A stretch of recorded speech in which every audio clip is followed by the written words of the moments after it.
Before beginning the story, I'd like to say a big thank you for visiting my new channel.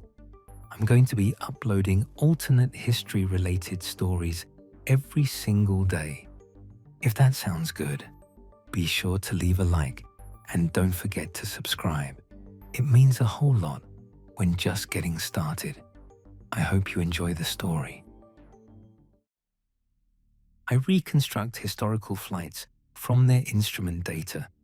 That's the work stated plainly, the version that means something to the aviation historians and documentary producers who commission it, rather than the version I'd use at a dinner party, which is that I bring old flights back to life. Both descriptions are accurate. The second one is more honest about what the work actually feels like when it's going well. I'm a flight data reconstruction specialist for an aviation heritage foundation. My job is to take the instrument logs, navigation records, meteorological observations, and technical documentation from historically significant flights and translate that material into precise digital reconstructions, complete aerodynamic histories, showing exactly what an aircraft experienced from takeoff to landing, airspeed against time, altitude changes, control surface loads, atmospheric effects, fuel consumption. All of it assembled into a continuous picture of a journey that happened once and was recorded in numbers that most people don't know how to read. 12 years of this work. 41 completed reconstructions. I know what historical instrument data looks like when it's describing something real, and I know what it looks like when an anomaly turns out to be an instrument calibration error or a transcription mistake in the archive copy, or the specific way that a particular aircraft type's instruments behaved under icing conditions. The difference between a real anomaly and an artifact of the record is something you develop an instinct for across enough data sets. My instinct is reliable. The anomaly in the Alcock and Brown data was real. I was certain of that within the first week of the reconstruction, and the certainty has only grown since. The commission came from a documentary production company marking the anniversary of the first non-stop transatlantic flight. John Alcock and Arthur Whidden Brown, June 1919. St. John's, Newfoundland to Clifton Island, 16 hours and 27 minutes in a modified Vickers Vimy bomber. The first time anyone had crossed the Atlantic in a single continuous flight, before air travel was an industry, before transatlantic aviation was a proven concept rather than an aspiration. The kind of flight that appears in every history of aviation and that most people know the name of without knowing the details. The production company wanted the definitive technical account, a complete aerodynamic reconstruction showing exactly what the Vimy experienced across those 16 hours. The performance data translated into a form that could be visualized for a documentary audience and cited by researchers. Standard commission for my kind of work, well-resourced. The archive material extensive by early aviation standards. The primary source material was in the Foundation's archive. The official flight log, Brown's meteorological observations made throughout the crossing, the instrument readings from the Vimy's suite of gauges, and Alcock's post-flight technical debrief recorded by the Foundation's predecessor institution in 1919 and preserved with unusual completeness. The Foundation had also recently received a donation from a descendant of Arthur Brown, which included Brown's personal navigation journal, separate from the official log, catalogued but not closely studied. I started with the instrument data which is always the right starting point. You build the model of what the aircraft should have experienced given the logged atmospheric conditions, and then you compare that model against what the instruments actually recorded, and the gap between expected and actual is where the interesting material lives. I established the expected performance model first.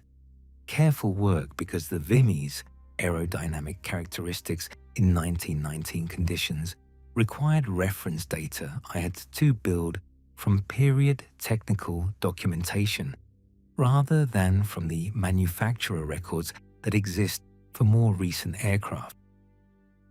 The comparison produced an anomaly I hadn't encountered before in 12 years of this work.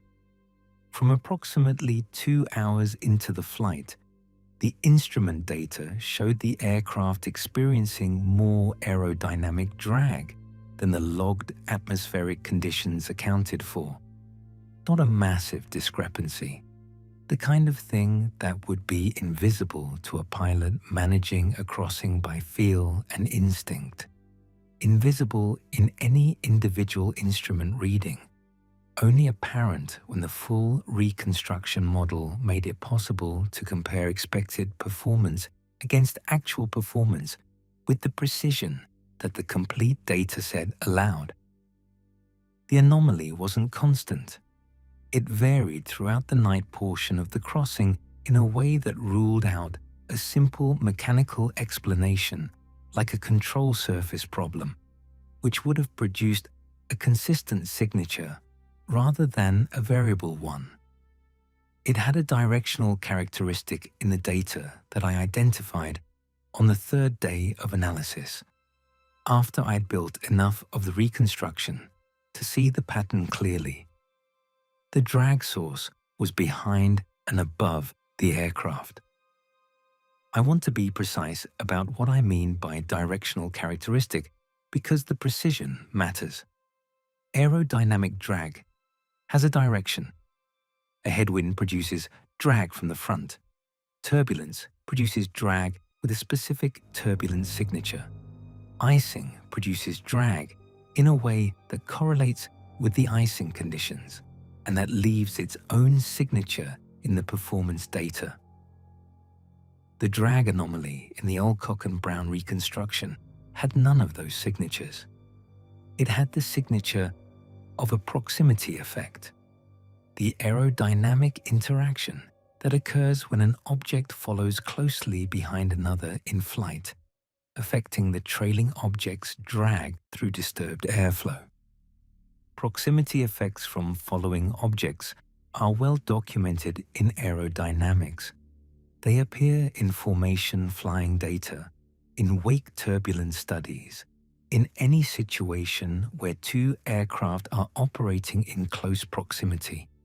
The signature is distinctive, and I've seen it in reconstruction work before, in historical flights, where two aircraft were documented to be flying in formation. There was no second aircraft in June 1919. Alcock and Brown were the only aircraft over the North Atlantic. The Atlantic in 1919 was empty of everything except weather and water. I flagged the anomaly in my working notes and went to Brown's private navigation journal. Brown was a meticulous navigator, and his journals read like meticulous navigation journals, which means precisely and without elaboration, the professional compression of a man who records what he needs to record and moves to the next observation. I've read dozens of historical navigation documents in 12 years of reconstruction work, and I read this one with the same professional attention, looking for the atmospheric details that would fill gaps in the official record. The early entries were standard. Position fixes from star sites when the cloud cover permitted them, weather observations, course corrections, fuel consumption calculations, the routine professional record of a navigator doing difficult work under difficult conditions, compressed into the shorthand that navigators develop for efficiency. 2 hours into the flight, around the time the aerodynamic anomaly appeared in the instrument data, Brown's journal entries began including something that the official log didn't contain. He was noting a bearing and a distance estimate alongside his standard navigation observations. Not every entry, regularly with the same professional shorthand he used for weather features and navigational hazards, integrated into the flow of the navigation record, as if whatever he was tracking was simply another element of the crossing environment that required monitoring. He didn't identify what he was tracking. He noted its bearing in degrees, its estimated range in miles, and occasionally its apparent movement relative to the aircraft's course. The bearing was consistent across multiple entries, behind and above the Vimy, varying with course changes in the specific way that a following object varies. When the aircraft it's following alters course, the range estimates were not precise, Brown acknowledged. In one entry, that estimating distance in darkness and cloud was limited, but the range he gave across the entries was consistent and relatively close. He tracked it for most of the night with the same professional attention he gave to everything else in the crossing. It didn't appear in the official log, not in Brown's post-flight accounts, not in the interviews he gave after landing, not in his published memoir of the crossing. Whatever he was tracking across 12 hours of private journal entries, he had decided before the Vimy's wheels touched the Irish bog at Clifton that it wasn't going into the official record. I mapped the correlation between Brown's bearing observations and the drag anomaly's behavior in the instrument data, and the result was precise enough that I stopped and ran it twice more with different analytical parameters before I accepted that what I was seeing was real. Every period when Brown recorded a bearing and range observation corresponded with a period of elevated drag in the instrument data. The drag intensity tracked the range estimates. When Brown's estimated range was closer, the drag was higher. When the range was wider, the drag was lower. The relationship was consistent across the full set of observations.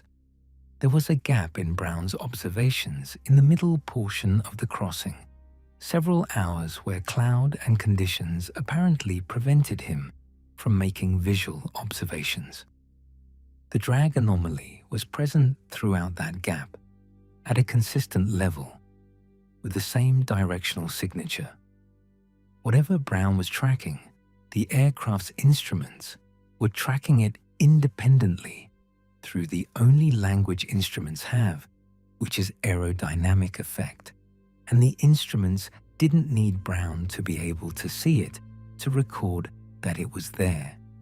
I sent the drag anomaly data to Dr. Kell at an aerospace engineering department, a specialist in early aviation aerodynamics who had published on Vickers' Vimy performance characteristics. I sent the data without the journal context and asked him to identify any atmospheric or mechanical factor that could account for the anomaly's signature. His assessment was thorough and definitive. The signature didn't match icing, didn't match turbulence in any atmospheric configuration the 1919 weather record supported, didn't match any mechanical drag source from the Vimy's own systems. He said the directional signature was consistent with wake interaction from a following object at close range, and then he said what I already knew, which was that there was no following object and the effect would require something of meaningful size at close range to produce drag of that magnitude in the performance data. He asked where the data was from. I told him. He was quiet for a moment and then asked if I had additional source material from the flight that might be relevant to the anomaly. I said I was still working through the archive. The anomaly disappeared at the Irish coastline. I had been building towards this finding across 2 weeks of reconstruction work, and when I reached it in the data, it stopped me the way precise findings stop you when they're saying something the data wasn't supposed to be able to say. The anomaly didn't fade as the Vimy approached land. Deep water atmospheric effects can persist some distance inland. Weather features don't respect coastlines with precision, and if the anomaly had been atmospheric, I would have expected it to diminish gradually over the final hour of the crossing as the aircraft moved into the different conditions over land. That's not what the data showed. The instrument data for the final approach to Clifton showed the aircraft's aerodynamic performance returning within one reading interval to exactly what the logged atmospheric conditions should have been producing all along. 8 minutes of flight time. Not a gradient, not a transition. A step change from the anomalous performance level to the expected performance level. Clean in the data the way a switch is clean. Brown's final bearing observation was logged approximately 40 minutes before landfall. After that entry, his journal returned to standard approach navigation, course adjustments, and altitude calculations. No further bearing notes. He didn't record the observation stopping. He moved directly to approach work, as if a routine element of the crossing had simply concluded. I sat with the coastline endpoint for a full day before I continued the reconstruction. A thing that follows an aircraft for 14 hours across open ocean and stops at the boundary between water and land is not atmospheric. Atmospheric effects don't have relationships with coastlines. Weather doesn't recognize the distinction between the Atlantic and Ireland with the precision the data showed. Whatever produced the drag anomaly had a relationship with that specific boundary, the water ending and the land beginning, that it honored at the moment of crossing. Brown had noted it was patient in a way that weather was not. I found that line in the middle of the crossing during the observational gap at the end of an otherwise routine position fix entry. A single non-technical sentence in a journal that was otherwise entirely technical, allowed once in the private record, in the middle of the Atlantic at 3 in the morning. Brown was a navigator, and he tracked things in navigator's language, and for 12 hours he tracked this the same way. And once, in the gap when he couldn't see it, he let himself use a different register for one sentence. Patient in a way that weather is not. I ran the meteorological verification through Dr. Adisa, a colleague who specializes in historical North Atlantic weather reconstruction from ship logs and pressure records. Her reconstruction of the June 1919 conditions along the flight path confirmed what the official log recorded and produced nothing that accounted for the anomaly's signature or behavior. The weather in June 1919 was poor, as documented, and entirely insufficient to explain what the instrument data showed. I went back to the journal one more time after Dr. Adisa's assessment arrived. I'd read it 4 times by that point, and each reading had given me something the previous one hadn't, which is what happens when you read a precise document precisely. The attention rewarding itself with detail that earlier readings passed over. The detail I found in the final reading was Brown's characterization in the patient's observation, which I had read before but now read differently with the full reconstruction context behind me. He didn't write it is patient. He wrote it is patient in a way that weather is not, which is a comparison. Brown chose to describe what he was tracking by distinguishing it from weather, the thing he spent his professional life monitoring and understanding. He knew weather. He had enough weather experience to characterize this by contrast with it. Whatever was following the Vimy was not weather, and Brown knew it wasn't weather, and he wrote down that it wasn't weather in the way that a precise professional records a precise observation. He tracked it for 12 hours and let himself say one thing about it. The duration calculation was the last piece of analysis I completed before writing the report. The anomaly appeared in the instrument data at approximately 2 hours into the flight. The anomaly disappeared at the coastline approximately 8 minutes before Clifton. The flight lasted 16 hours and 27 minutes. 14 hours. 14 hours of consistent aerodynamic signature at a consistent directional position behind and above the Vimy, varying with the aircraft's course changes the way a following object varies, tracked in Brown's journal for 12 of those 14 hours across, bearing observations made in the professional shorthand of a meticulous navigator, and then gone at the Irish coast without transition. I did the extension of this calculation once, and then I closed it, and I've only opened it once since. The anomaly appeared approximately 2 hours into the flight, at a point roughly 840 kilometers east of Newfoundland. Not at departure, not immediately after takeoff, when the anomaly's presence would suggest it had been waiting at the airfield or had followed the Vimy from land.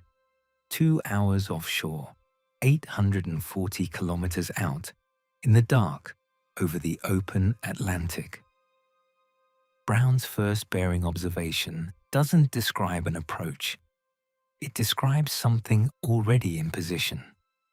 Already in position 840 kilometers offshore in June 1919, at night, before transatlantic aviation had any established presence in that airspace, before the crossing was anything more than the project of 2 men in a modified bomber. And then, patient, for 14 hours until the Irish coast, and then absent at the line where the water ended. I wrote the number for the starting position in my personal notes, and I've left the question it raises there. The reconstruction report is complete and professionally sound. I documented the drag anomaly fully, including its directional signature, its duration from the 2-hour mark to the coastline, and its clean endpoint at landfall.